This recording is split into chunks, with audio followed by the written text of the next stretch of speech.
নমস্কাৰ বন্ধুসকল, আজি আমি বনাবলৈ লৈছোঁ পঞ্জাবী ষ্টাইল ৰাজমা।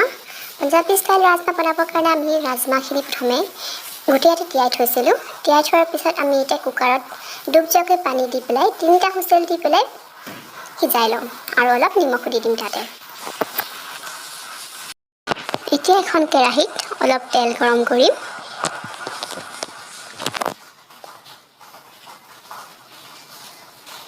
তেলখিনি গৰম হৈ যোৱাত আমি তাত পিঁয়াজ দি দিম।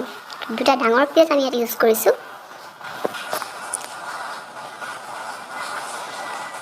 পিঁয়াজখিনি আমি ৰঙচুৱা হোৱালৈকে ভাজি ল'ম।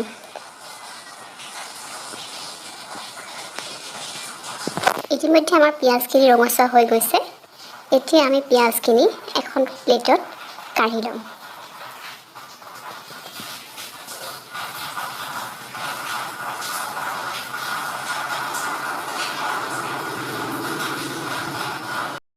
এতিয়া এটা মিক্সি জাৰত 2টা ডাঙৰ চাইজৰ বিলাহী অলপমান পানী দি পেলাই বিলাহীৰ পিউৰি বনাই ল'ম।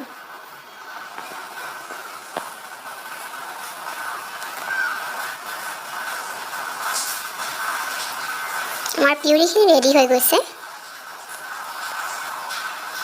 এতিয়া ভাজি থোৱা পিঁয়াজখিনিও ভালদৰে পেষ্ট বনাই ল'ম।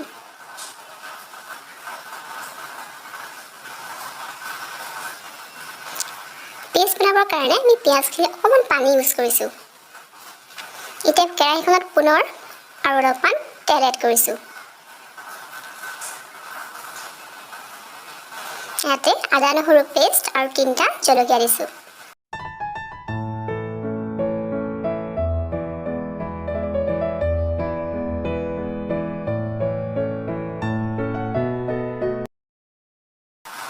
এতিয়া ইয়াতে আমি বিলাহী যিখিনি পিউৰি বনাই থৈছিলোঁ সেইখিনি তাতে এড কৰিছোঁ।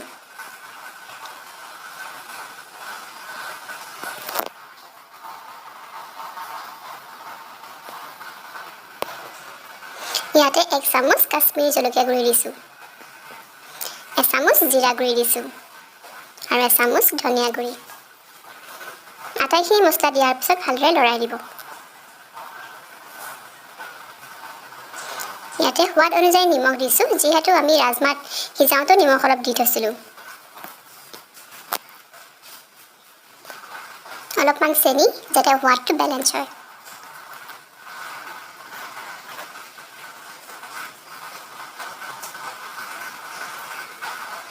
এতিয়া আমি অলপ দেৰি কাৰণে ঢাকি দিছোঁ।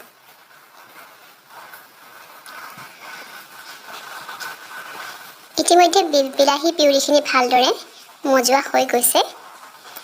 এতিয়া আমি ইয়াতে পিঁয়াজৰ পেষ্টখিনি এড কৰিছোঁ।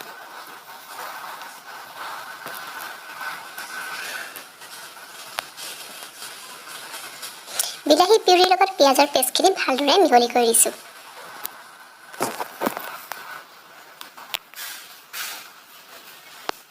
এতিয়া সিজাই থোৱা ৰাজমাখিনি আমি ইয়াত দি দিছোঁ।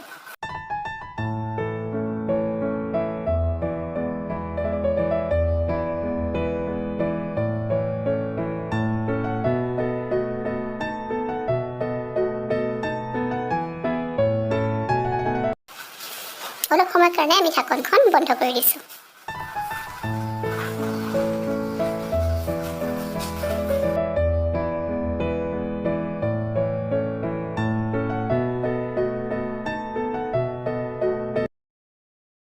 এতিয়া আমি ইয়াতে 1 চামুচ গৰম মছলা দিছোঁ।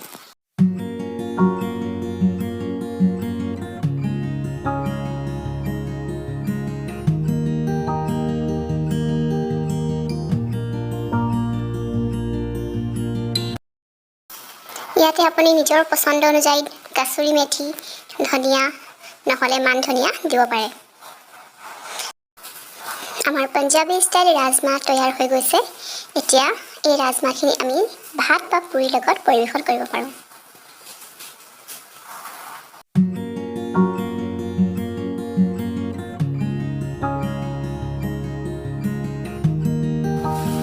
যদি আপোনালোকৰ ভিডিঅ' চাই ভাল লাগিলে তেন্তে প্লিজ লাইক, শ্বেয়াৰ, কমেণ্ট আৰু মোৰ চেনেলটো ছাবস্ক্ৰাইব কৰি দিব।